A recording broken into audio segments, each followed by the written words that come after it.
Hey everybody, what's up and welcome back to today's video guys. And today guys, I'm going to go ahead and be showing you how to go ahead and add multiple digital signatures to a file in Adobe Acrobat.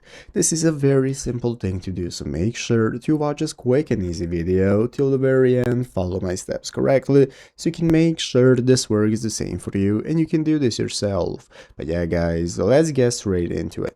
So the first thing we want to do is to go ahead and open up the official Adobe Acrobat program if you have not already. So if you do not already have it downloaded or installed, we can go ahead and open it up on this page right here. Go to the official adobe.com website and get started with downloading it. So once you've downloaded and installed it, this is going to be the home page you're greeted by with the recommended tools section from where we can get started. And this is where we can get started with adding your signature. So as you can see here, we have an option that says fill and sign. So you can fill in forms, add your signature, or send to others for e-signing. So if you click on this, you can click to use it now, and it's going to take you to this page right here from where we can get started with selecting the file that we want to add a signature to.